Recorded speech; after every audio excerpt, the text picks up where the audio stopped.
tout votre cœur.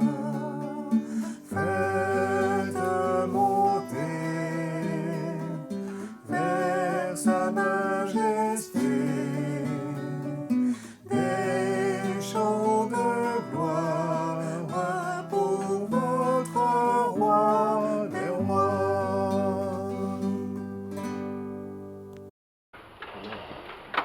Alors, j'aimerais vous parler aujourd'hui d'un sujet qui est passionnant, enfin moi il me passionne beaucoup, c'est les encombrants. Vous savez ce que c'est les encombrants, hein? Quand ils passent le lundi, premier lundi du mois, bah, tout ce qu'on n'a plus besoin, on le met devant et puis ça va toujours servir, dit-on. Et souvent, c'est vrai, ça sert ceux qui en ont besoin, hein, évidemment. Nous avons tous bien sûr dans nos armoires, dans nos caves, dans nos greniers, des choses qu'on case là, ça peut toujours servir. Probablement, ça peut toujours servir. Mais parfois, ça prend tellement de temps que lorsqu'on déménage, on dit, mais enfin, comment j'ai pu garder ce brol dans mon grenier ou dans ma cave? Les encombrants. Notre grenier, qu'est-ce qui s'y trouve?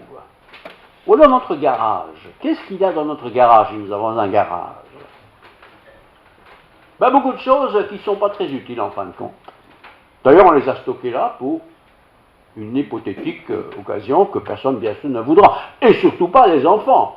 On dit toujours, les parents, ben, nos enfants, quand ils seront grands, pourront s'en servir. Mais quand ils sont grands, évidemment, vous pensez bien, ils ne s'en servent pas parce qu'il y a tellement plus de choses bien plus belles que ceux que les parents ont bien voulu leur donner. Ah, il y a des choses, bien sûr, qui sont des vêtements. Ah, la grand-mère avait un beau paletot, là, vous savez, c'était de la classe. Ah, ma petite fille, elle sera grande, je vais lui donner, elle sera contente. Et la petite fille, elle est grande, et on lui dit, tiens, ta grand-mère va te donner un beau cadeau. Bon, elle croit qu'il va venir un grand billet, un gros paquet. C'est pour toi, ma chérie, je l'ai gardé pour toi. Regardez ça pour moi, je ne vais pas lui faire de la peine, mais qu'est-ce que tu veux que je fasse avec un manteau comme ça complètement périmé? Ben, je n'ai plus à la mode, évidemment, depuis le temps. Ah. Utile à peu de choses. Il y a tellement de choses qui sont utiles à peu de choses. Dans nos affaires, dans nos armoires, dans nos bibliothèques, dans nos greniers. Utile à peu de choses. Mais ce qui est embêtant, c'est que si moi j'apprends que je suis utile à peu de choses, ça me vexe. Comment je suis utile à peu de choses? Mais je n'ai pas arrêté de travailler, je n'ai pas arrêté de préparer mon histoire. Et j'ai été utile à peu de choses. C'est humiliant, ça. C'est vexant. C'est écrasant. Il y a même des habitudes, ça c'est plus général, qui sont utiles à peu de choses. J'ai appris à l'école, ou j'ai appris à l'entreprise, ou j'ai appris dans ma famille à faire ceci, à faire cela, à cuire comme ceci, à cuire comme cela. Et puis quand c'est le moment de faire tout ça, bah, tout le monde dit, bah, on n'aime pas. C'est moche, c'est laid, on le dit avec un peu de délicatesse, mais on le dit quand même. Et on est frustré. On est frustré. Je ne sais pas si c'est peut-être arrivé d'être frustré. Très régulièrement, quand je suis dehors, parce que je suis souvent devant, et surtout dans la période de la Toussaint, je vois un tas de gens qui mettent leur voiture là. Normalement, il y a un beau parking, c'est gratuit, tout est formidable. Et je vois les gens qui descendent de leur voiture. Certains n'ont pas l'air trop tristes, mais certains ont des fleurs avec eux, et ils vont déposer les fleurs au cimetière. Et quand c'est le temps de la Toussaint, il y a beaucoup de fleurs au cimetière. Et je me plais à les voir, ces fleurs, parce que c'est beau quand même, hein, c'est beau, c'est beau, c'est beau. Et puis en même temps que je vois ces fleurs, je regarde un peu les noms des personnes qui ont reçu ces fleurs. Moi, je ne les connais pas, hein. Mais c'est des noms qui sont parfois plus lisibles. Je dis, tiens, il y a encore des gens qui ont le souvenir d'un grand-père ou d'une grand-mère ou une histoire comme ça, qui viennent apporter des fleurs.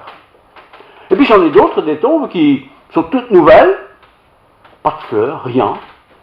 Comme si déjà on avait oublié la personne défunte quelques mois, quelques temps avant.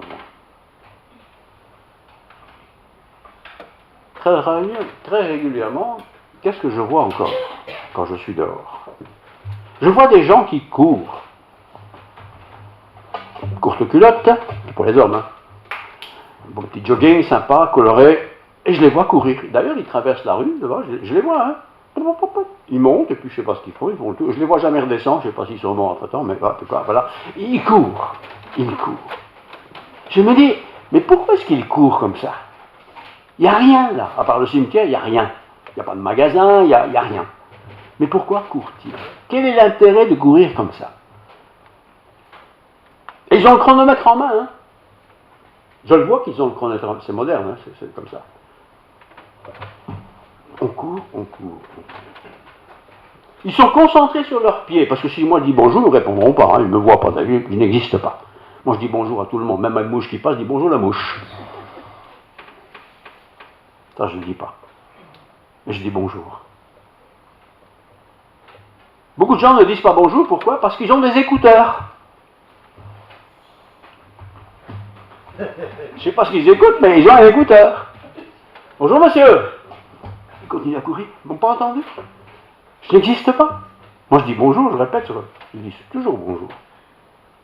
Les écouteurs. Il peut y avoir du grand soleil, il peut aussi pleuvoir parfois. C'est la même chose. Ils ne disent pas bonjour.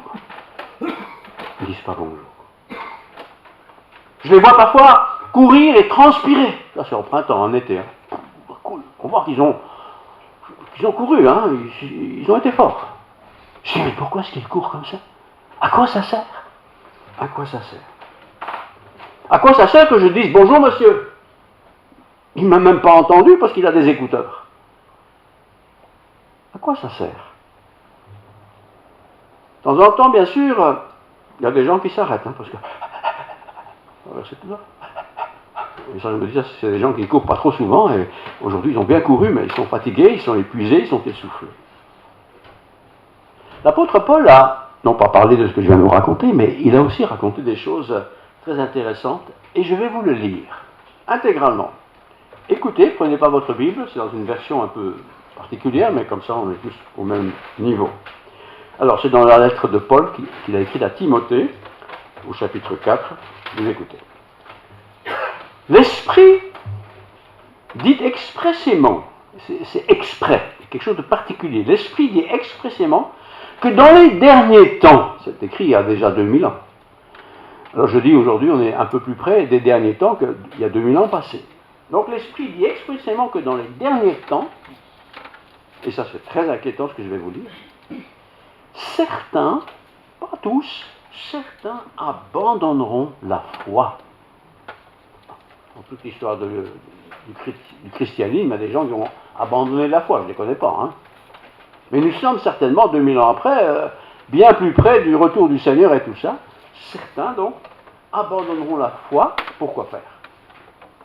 Pour s'attacher à des esprits trompeurs. Ils n'abandonnent pas la foi en Dieu pour rien. Non, ils abandonnent la foi en Dieu, le Dieu de la Bible, si vous voulez, pour s'attacher à des esprits trompeurs. Des esprits, c'est pas un être humain, hein. C'est un esprit, c'est une idée, c'est une philosophie qui se balade. Pour s'attacher à des esprits trompeurs, et il y a des doctrines de démons. Ah ben dis donc, nous avons tous été à l'école, on a fait le secondaire, déjà beaucoup de gens ont fait l'université, ils ont des études pas possibles, et pourtant il est écrit ceci, aussi forcément pour notre époque, pour s'attacher à des esprits trompeurs, et il y a des doctrines de démons. Tiens, les doctrines de démons, qu'est-ce que c'est que ça? Car ils seront, écoutez bien, égarés par l'hypocrisie des menteurs. Je ne sais pas qui se lève au matin et dit moi je crois plus, non. Mais il y a des menteurs hypocrites qui racontent tout et n'importe quoi. Ça peut être des philosophes, ça peut être des religieux, ça peut être des croyants, ça peut être des hommes, ça peut être des femmes, des blancs ou des noirs, qu'importe. Ce sont des hypocrites. Donc je lis la phrase, car ils seront égarés par l'hypocrisie de menteurs, dont la conscience, donc les menteurs, est marquée au fer rouge. Oh. C'est pas simplement qu'il dit moi je crois pas, hein. Bon, beaucoup de gens disent moi je crois pas. Mais ce sont des gens qui sont marqués au fer rouge. Vous voyez bien ce que c'est le fer rouge, c'est grave, hein, c'est profond. Ces gens-là, je lis toujours le texte biblique, interdisent de se marier. Pour le dire en français courant, le mariage c'est du commerce. faut pas te marier, ça va te coûter cher. Ils prêchent ça. Et beaucoup de gens, aujourd'hui, vivent ce qu'on appelle en concubinage, ou enfin, sans être mariés. Il ne faut pas se marier, dépenser des sous, ça sert à rien. On n'est même pas sûr qu'on va rester ensemble. C'est dans l'air du temps. En tout cas chez nous. Donc ces gens-là interdisent de se marier, ça a été écrit il y a 2000 ans quand même, et de consommer des aliments que Dieu a pourtant créés pour qu'ils soient pris avec reconnaissance. On les appellera, je ne sais pas s'il faut les appeler, mais des gens qui ne mangent pas de carottes, ils ne mangent pas de petits pois, ils ne mangent pas de poireaux, ils ne mangent pas de ceci, ils ne mangent pas de cela, parce que quelque part leur conscience a été tronquée par des prédicateurs. Quand je dis prédicateurs, ce n'est pas forcément des croyants, mais des prêcheurs, enfin voilà, de ne pas manger ça, plutôt manger ça, faire ça comme ça, comme ça, comme ça. Je continue la lecture, hein. Donc, et pourtant créé pour qu'il soit pris avec reconnaissance, par ceux qui sont croyants et qui ont connu la vérité. Et là, ça m'a repris ce texte. Que des gens pas croyants, qui se fichent du cœur et du reste, font ce qu'ils font, bah, c'est leur vie après tout. Mais que quand ce sont des gens qui ont connu la vérité, peut-être des gens qui ont des smartphones qui sonnent au moment qu'il ne faut pas, pas le mien, j'en ai pas.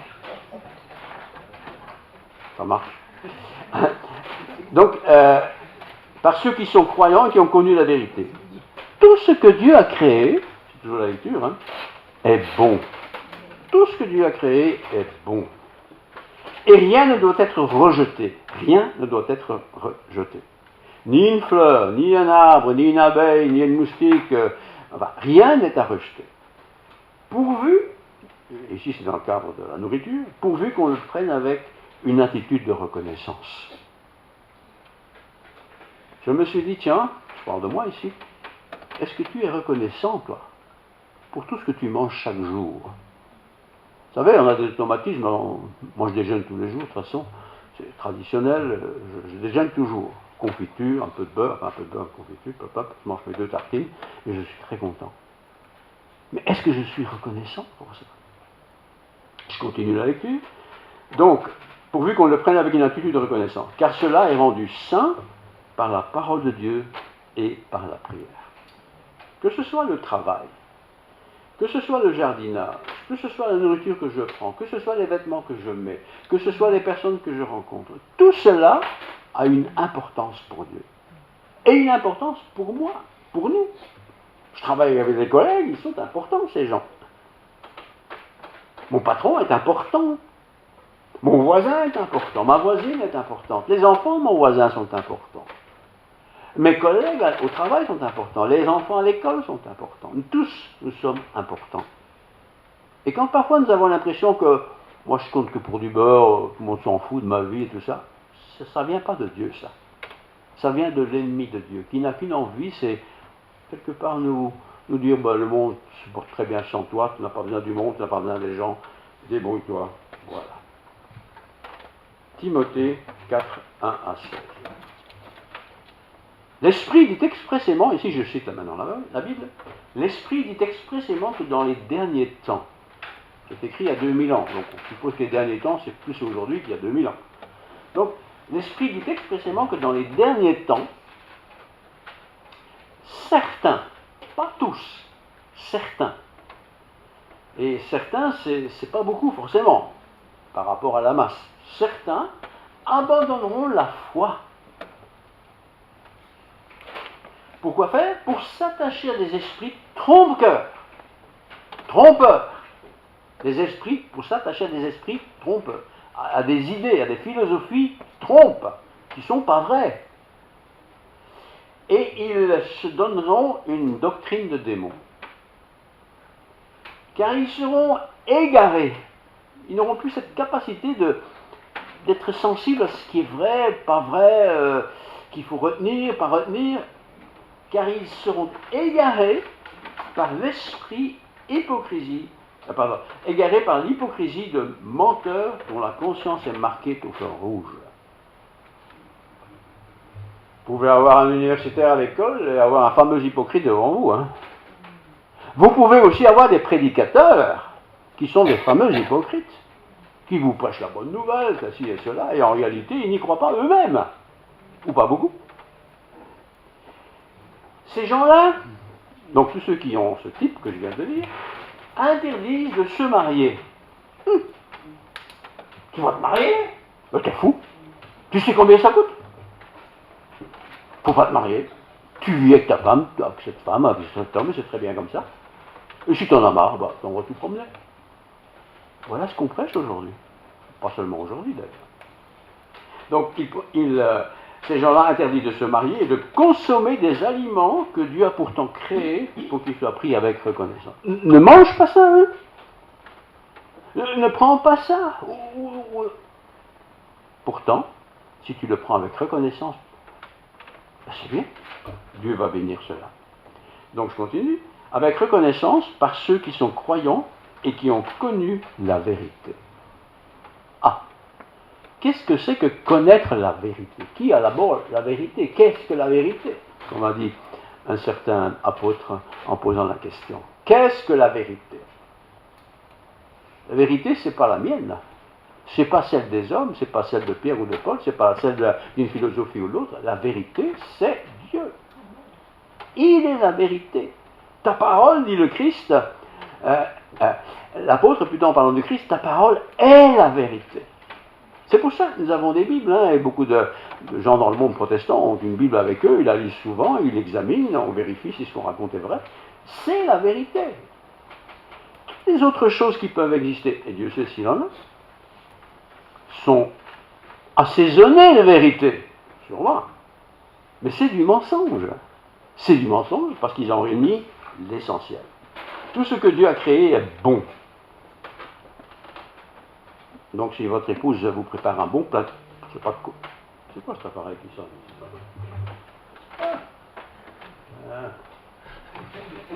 Ah, c'est un là. Je me disais, ça ferme le téléphone. Je me disais, qu'est-ce que c'est que ce machin? Voilà. Tout ce que Dieu a créé est bon, frères et sœurs. Tout ce que Dieu a créé est bon. Mais pas seulement ce que nous mangeons. Est-ce que Dieu m'a créé? Est-ce que Dieu vous a créé? Il vous a donné la vie. Donc vous êtes bon. Et si quelqu'un vous dit un gros mot, hein, je ne vais pas le dire, peut-être il pense cela, mais il ne faut pas l'écouter. Tout ce que Dieu a créé est bon et rien ne doit être rejeté. Mais, à la suite, pourvu qu'on le prenne dans une attitude de reconnaissance. Il s'agit ici de la nourriture essentiellement. Mais si quelqu'un, je ne sais pas, accueille des orties et qu'il les mange, je ne vais pas dire « Ah, catastrophe !» Il aime ça. Et il le prend avec reconnaissance. Moi, je n'aime pas les orties, je jamais mangé. Mais quand je suis piqué, ça fait mal. Donc je dis que ça doit être la même chose dans la bouche. Je ne prends pas d'orties, bien sûr. Car cela est rendu saint par la parole de Dieu et la prière. La parole de Dieu, ce qu'on appelle la Bible, c'est pas rien. Voilà, j'ai pris la Bible un peu très jolie, hein, un peu couleur moderne comme ça. C'est la même Bible que vous en noir et blanc, hein, c'est pas couverture noir et blanc. C'est la même chose. Sauf que les lettres sont un peu plus grandes parce que chemin faisant, je vois un peu moins bien. Mais c'est le même texte, c'est la même parole. Ce qui a été écrit il y a 100 ans, enfin, il y a 1000 ans, 2000 ans même, et davantage dans un testament, c'est la même chose aujourd'hui. Dieu n'a pas changé. Dieu n'a pas changé. Ce qui était vrai il y a 1000 ans est toujours vrai aujourd'hui. Ce qui était mensonge il y a 1000 ans, c'est toujours mensonge aujourd'hui. Ça, c'est la parole de Dieu. Il est bon de se rappeler de temps en temps que nous sommes quand même des grands privilégiés. Personne n'est venu à votre porte ce matin sonner, monsieur, madame, vous n'irez plus dans ce bâtiment là-bas, hein? C'est interdit. Hein? Pourquoi? Ben, parce qu'on vous dit que c'est interdit. Vous n'avez pas aller dans une église protestante évangélique, rue du Temple, vous ne devez plus aller là. Ah, si quelqu'un est chez vous et dire cela, vous allez dire, bon, ce qui s'est passé, moi je connais le pasteur, il n'est pas trop méchant, il est sympa, pas plutôt, enfin c'est moi qui le dis. Voilà, oui, qu'est-ce qui se passe? Mais viendra un temps, ce sera comme ça. Ça s'est déjà passé dans l'histoire. Et il y a des pays qui connaissent cela présentement. Interdiction formelle d'avoir une Bible, de la lire, de la méditer. Et d'aller écouter, bien sûr, des prédicateurs. Parole de Dieu. Je vais vous poser une question. Il ne faut pas me répondre. Je pose la question. Quand vous ouvrez votre Bible, n'importe quel modèle, c'est pas le modèle qui compte, quand vous ouvrez votre Bible, ou que vous lisez quelque chose de la Bible, ou que quelqu'un lit quelque chose de la Bible, quelle est notre attitude? C'est le prof du coin qui fait sa leçon? Ou bien c'est la parole de Dieu qui est racontée, lue par quelqu'un, éclairée par le Saint-Esprit? Ah, oui, si c'est le Saint-Esprit qui l'éclaire, c'est pas n'importe quoi. C'est pas un commentaire comme ça de monsieur ou madame. Quelle est mon attitude? Qu'est-ce que, quand une parole me touche, pas celle qui m'arrange bien, mais quand ça me touche, quand j'ouvre la Bible, même si c'est une lecture organisée, c'est pas important, et quand cette parole me dit, par exemple, mais l'Esprit dit expressément que dans les derniers temps, il y aura certaines personnes qui vont abandonner la foi. Qu'est-ce que ça me dit, ça? Qu'est-ce qu'il me dit à moi, en particulier, aujourd'hui? Parfois, il est vrai, vous comme moi, on se surpasse. On fait quelque chose d'exceptionnel, on a rendu un grand service, on a peut-être raconté quelque chose de formidable. Bref, on a fait quelque chose qui n'est pas tout à fait habituel. On est content. On est content parce qu'on a dit, en tout cas, ce que tu as fait là, c'était quand même sympa, je suis content, ça m'a fait du bien, c'était bon. Enfin bref, on est content, bien sûr. Et c'est important d'être content. Mais attention quand on dit trop souvent de vous, en tout cas, je te félicite, hein. Toujours là, souriant, jamais malade, toujours en forme, et je te caresse et je te caresse. Méfiez-vous. Méfiez-vous. Parce que Satan, qui est Satan, sait bien ce qu'il doit faire ou ne pas faire. Et il veut bien sûr nous séduire. Parfois même, il arrive que, ça m'arrive moi en tout cas, de me surpasser. J'en fais plus que ce que je fais d'habitude. Je fais déjà pas mal de choses, mais plus que d'habitude. Et je le fais pour le faire, parce que c'est nécessaire que ce soit fait. Très bien. J'entends parfois la voix qui me dit André, il fait déjà à peu près noir, mais allez, travaille encore une demi-heure, comme ça tu auras fini. Ah bon, oui, il a raison. Il, je ne sais pas qui c'est il, mais enfin je continue pour terminer. Parfois j'ai fini, parfois j'ai pas fini. Mais qu'est-ce qui se passe dans ma petite tête quand j'ai fait ce que je voulais faire? Qu'est-ce qui se passe dans ma petite tête quand j'ai fait quelque chose que l'autre dit? En tout cas, lui il est formidable. J'entends ça parfois. 1 Timothée 4,8. L'exercice physique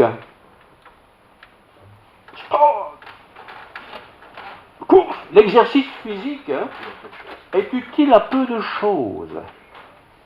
Je ne dis pas que ce n'est pas utile, mais c'est utile à peu de choses. Tandis que la piété,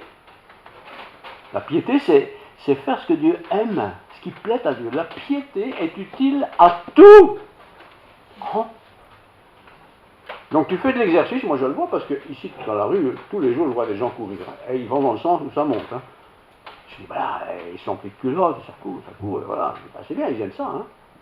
Mais c'est utile à peu de choses, parce que dans 10 ans, ils seront comme moi, ils vont prendre des kilos et ils ne courront plus. Tandis que la parole de Dieu est utile à tout. Le tout, c'est quoi? C'est pas mes muscles physiques. Le tout, c'est ce qui est moi. Mon intelligence, mon âme, mon cœur, tout ce que je peux avoir en tant qu'humain. La parole de Dieu est utile à tout ça. Alors on en arrive à la question existentielle, est-ce que moi je lis de temps en temps la Bible? Ou est-ce que je me contente d'aller une fois au culte de temps en temps, et puis c'est bon comme ça? Est-ce que je me nourris? Je vais dire, pas exagérer, mais souvent, est-ce que je me nourris souvent de cette parole de Dieu? Chapitre 4, verset 8, 9, je vous relis. En effet, l'exercice physique, et tout ce que ça peut avoir comme parallèle, l'exercice physique est utile à peu de choses. C'est pas inutile, mais c'est pas utile à beaucoup de choses en fin de compte. Tandis que la piété, c'est, je répète encore une fois, c'est cette attitude d'être pieux, d'être selon le Seigneur ou dans sa volonté. La piété est utile à tout. Et le tout, c'est tout, C'est dans mon travail, c'est dans ma famille, c'est avec ma femme, mon mari, mes enfants, mes parents, mon voisin, enfin, c'est utile à tout. À tout. Et c'est pas que intellectuellement, je vais dire, allez, non, c'est utile à tout. La piété, ça s'apprend, ça se vit, ça se partage. Pourquoi? Pourquoi c'est si important? Car elle est la promesse de la vie présente et de la vie à venir. La piété, c'est ça. Ça me sert maintenant, aujourd'hui, demain, mais ça me sert aussi pour l'éternité. Parce que quand je me présenterai devant le Seigneur, on se présentera tous devant le Seigneur, hein, qu'est-ce que je vais dire au Seigneur? Bah, Seigneur, merci, je suis sauvé, je suis déjà content. Ou alors le Seigneur va me dire, André, c'est bien. Ouais, tu aurais quand même pu en faire un peu plus là, hein. Ce dimanche-là, ou ce lundi-là, ou ce mardi-là, pourquoi tu t'es esquivé? Ah, tu étais fatigué. Ah, tu n'avais pas envie. Ah, il y avait une tête qui ne te revenait pas. Ah, est-ce que Dieu va me dire une chose pareille? Voilà une parole certaine. Je lis toujours, hein. Digne d'être acceptée sans réserve. C'est pas, oui, enfin, oui, bon, enfin, non, acceptée sans réserve. Il y a des textes qu'on peut lire, si c'est l'histoire d'un bateau qui coule, bon, on n'est pas obligé de croire que le bateau a coulé, c'est pas très important ça. Mais accepter ça par la parole de Dieu, sans réserve. Ça veut dire que, quelque part, quand je lis ces textes particuliers, et que là je me sens un peu repris, et que je dis presque instantanément, bon, pas trop grave, là je suis dans la parole qui est en train d'être mise de côté, alors que je devrais l'accepter. C'est dans cette perspective, je lis toujours ici, hein, c'est dans cette perspective en effet que nous travaillons et que nous nous laissons insulter. Ben oui, c'est vrai que on est parfois chrétien, pratiquant, comme on dit, on croit, on partage, on a envie de dire notre foi et on se dit, t'es plus au Moyen-Âge, c'est mon vieux, vis avec ton temps, hein, arrête ton charabia. Oui, non, attention. Parce que nous avons mis notre espérance dans le Dieu vivant. Alors posons-nous la question, frères et sœurs. Je la pose aussi. Hein. Est-ce que j'ai mis mon espérance dans un type d'église? Les églises, il y a beaucoup de types. Hein. Il y en a où on chante tout le temps. Il y a toutes sortes d'églises. Est-ce que j'ai mis ma confiance dans cela? Ou est-ce que j'ai mis ma confiance, mon espérance même, dans le Dieu vivant qui est le sauveur de tous les hommes? Si j'ai mis mon espérance dans un prédicateur, ça arrive hein, que les gens ils voient le prédicateur comme un petit Dieu, là. Croyez-moi, je ne suis pas Dieu, hein, loin s'en faut. Là, vous allez être déçus. Évidemment que vous allez être déçus, parce qu'un jour ou l'autre, je vais faire quelque chose qui va dire enfin, celui-là, alors, il m'a drôlement déçu. Hein. Mais quand je mets mon espérance dans le Seigneur, dans la parole de Dieu, le Seigneur, Dieu, au travers de Jésus-Christ, on a beaucoup de choses sur Dieu au travers de Jésus-Christ. Alors, donc, notre espérance dans le Dieu vivant qui est le sauveur de tous les hommes, et en particulier des croyants. Je pense que ce matin, je peux dire, sans me tromper, que presque tout le monde ici est croyant, sinon vous ne seriez pas là, probablement. Être croyant, c'est-à-dire que vous croyez dans ce que la Bible raconte, dans ce que Dieu fait, ou ce que j'ai entendu de lui. Vous êtes croyant, vous le croyez, ça. Transmets, donc ce que tu crois, même si ça fait longtemps que tu le crois, transmets ces instructions et enseigne-les. Et c'est là qu'on découvre celui qui est vraiment au service de Dieu. Venir à l'église et dire moi je crois, amen, on chante et puis c'est très bien, pas de problème, c'est très bien. Mais quand en même temps, je fais ici ce qui est dit, transmets ces instructions et enseigne-les, tu les transmets à qui? D'abord aux gens de ta famille, hein. Est-ce que les enfants savent ce que croit le père à ce niveau-là? Est-ce que l'épouse ou l'époux sait ce que le mari croit dans ces choses-là? Est-ce qu'on parle de ça? Est-ce qu'on partage ça? Ou alors on parle toujours de la télévision, ou enfin tout ce qu'on veut, quoi. Le partage de la parole de Dieu. Que personne, la jeunesse, que personne ne méprise ta jeunesse. Ah, écoute, tu as 15 ans, hein, ça va, hein, ferme-la, quand tu seras grand comme moi, tu sauras ce que c'est la vie. Il ne faut pas écouter ce genre de discours. Il a 15 ans, mais peut-être il a bien compris qui est le Seigneur. Et peut-être comme il le croit et qu'il le partage et qu'il le vit, il a peut-être compris bien mieux que toi, qui n'en parle pas, ce qu'est le Seigneur. Que personne ne méprise ta jeunesse. Jeunesse parmi nous, ne soyez pas méprisés parce que vous êtes croyants. Et sans doute à l'école, il y a des gens qui, si vous en parlez, ils vont dire, ça va, le curé, on le connaît, hein. C'est souvent ça qu'ils disent. Hein. Tu les connais? Mais je ne parle pas du curé, moi. Je parle même pas du pasteur, surtout pas du pasteur d'ailleurs. Je parle de sa femme. Non, pas sa femme non plus. Je parle de ce qui est écrit dans la Bible. Donc, que personne ne méprise la jeunesse, mais soit un modèle. Ah, ça c'est plus compliqué. Soit un modèle. Soit un modèle pour les croyants. Pardon. Soit un modèle, où est-ce que je suis maintenant transmettre ces instructions, enseigne-les, que personne ne méprise la jeunesse, mais soit un modèle pour les croyants par tes paroles. C'est pas le tout de dire, moi je vais à l'église évangélique rue du Temple, je peux le dire. Ça ne changera la vie de personne, ça. Mais quand ma vie, à l'école, au travail, au voisinage, enfin, dans ma famille, quand ma vie reflète quelque chose que les gens n'ont pas, ça marque. Pourquoi il est joyeux tout le temps? Pourquoi il râle jamais? Pourquoi jamais, peut-être pas jamais dans l'absolu, mais pourquoi? Et en même temps que je le vois, je me dis, mais toi, tu es toujours en train de râler, tu n'es jamais heureux, tu n'as jamais l'air content, il te faut toujours autre chose que tu n'as pas. Et lui, il est content, ou elle est contente. Je continue la lecture, que personne ne méprise la jeunesse, mais soit un modèle pour les croyants. Pour les croyants, d'abord. Pour les incroyants aussi, sûrement, mais eux, ils ne connaissent pas les choses de Dieu. Mais les autres gens qui sont croyants, d'autres religions par exemple, ils nous regardent, ils nous observent. Ils se disent, mais qu'est-ce qu'il a, lui, que moi je n'ai pas? On est dans la même école, je reprends le cas d'école, on est dans les mêmes classes, on a les mêmes profs, on a les mêmes tout. Et qu'est-ce qu'il a que moi je n'ai pas?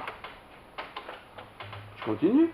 Les croyants, par tes paroles, ta conduite, ton amour, ton esprit. Mon esprit, c'est pas mon intelligence, c'est premier de classe, non, c'est mon esprit. Ma façon de raisonner, ma façon de réagir à des situations données, même en tant que jeune, hein, qui voit aussi ta pureté.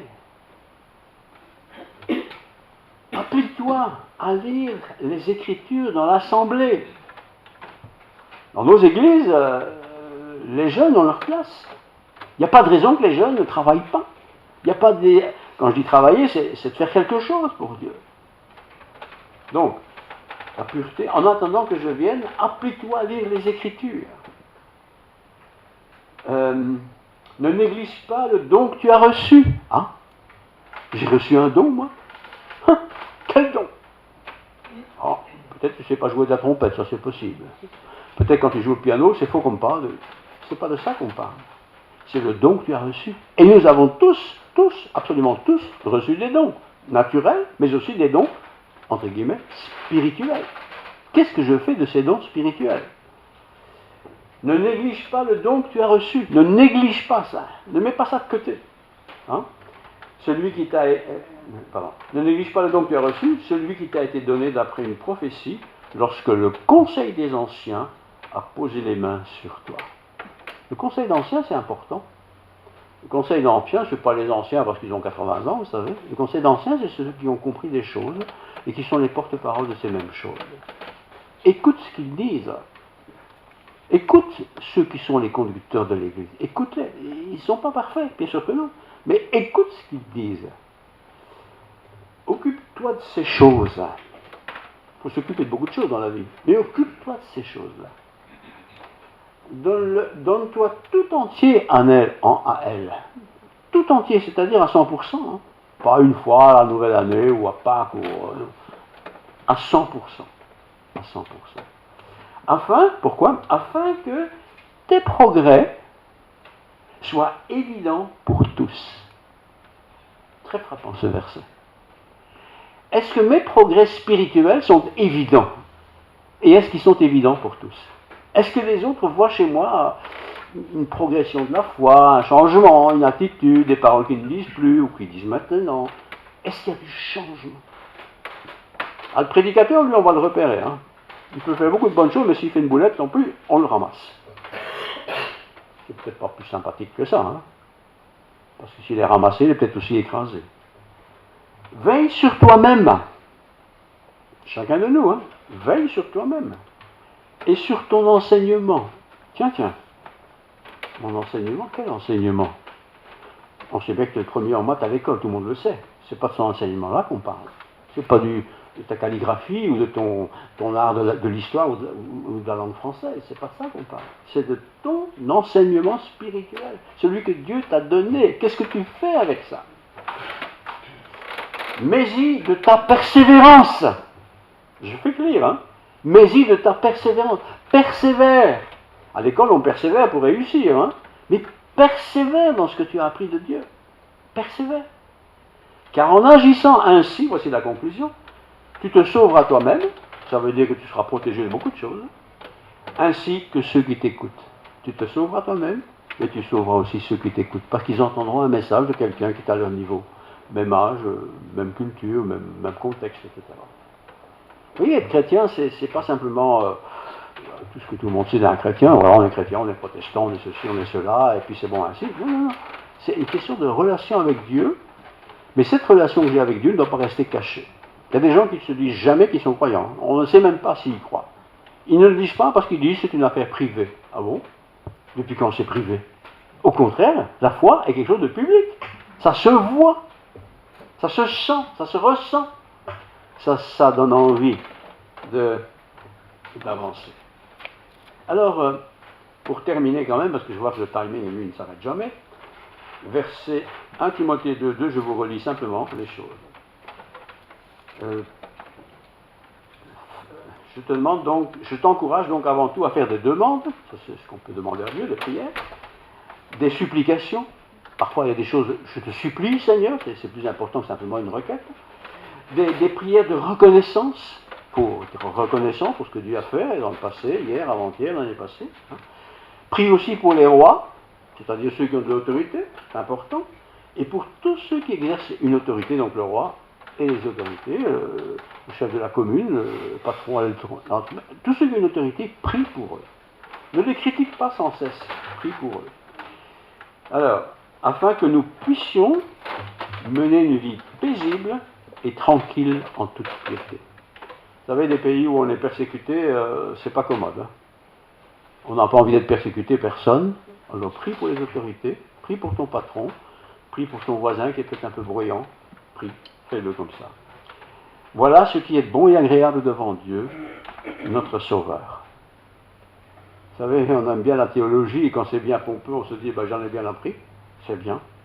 Mais tout simplement, ce qui est important, c'est d'être agréable à notre Dieu. Et je conclus par cette phrase simplement, que je me fais d'abord à moi-même souvent. Est-ce que tu es agréable à Dieu? Si tu dis, bah, je ne sais pas, bah, pose-toi la question, tiens, ton petit amour là, elle est agréable avec toi?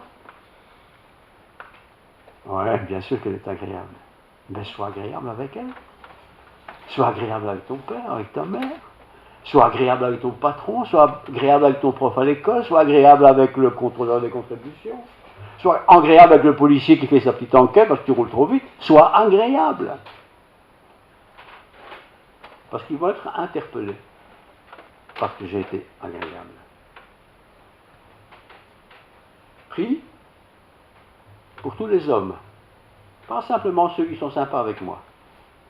Mais prie pour tous. Et les premiers qu'il faut prier, ben, c'est bien sûr les frères dans la foi.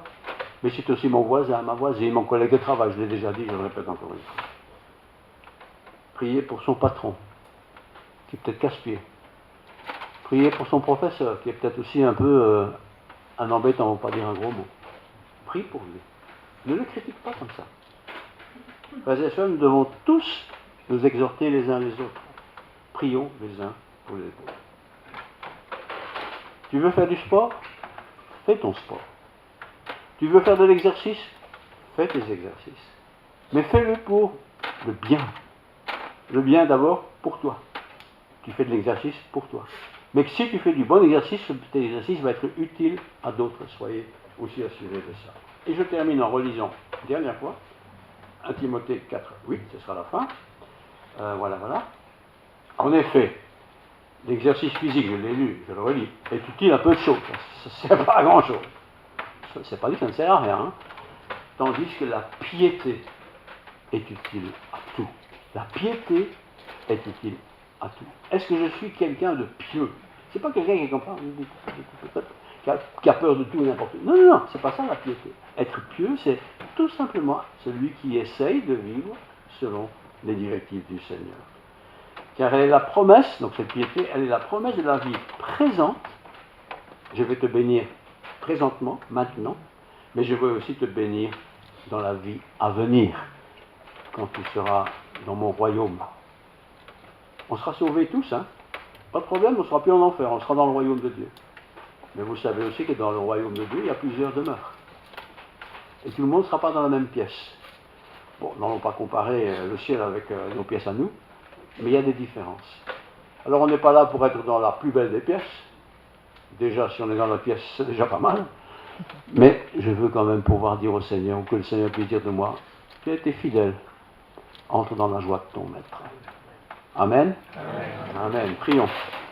Seigneur, merci pour ta parole. Oh, quelle parole. Il y a tellement de choses encore à découvrir. Nous le savons bien tous, nous sommes loin d'être parfaits. Nous essayons bien sûr de nous perfectionner, certainement. Parfois nous nous plantons royalement. Pardonne-nous, Seigneur. Et donne-nous du courage pour reconnaître ce qui n'a pas été bien fait. Donne-nous de l'intelligence pour corriger ce qui a été mal fait, afin de pouvoir grandir dans la foi d'une part, mais aussi dans le Seigneur. Nous puissions utiliser généreusement les dons que tu nous as donnés pour la gloire de ton royaume. Puissions-nous aussi faire ce que nous pouvons avec les talents que tu nous as donnés. Que toute gloire te revienne. Que la grâce de Dieu, la paix du Christ, la plénitude du Saint-Esprit repose sur toi, sur ta famille et sur tous ceux que tu aimes. En Jésus-Christ, je te prie. Amen. Amen. Mes peurs, tel un ouragan sans fin, rugissent en moi, mais tu veilles plus que je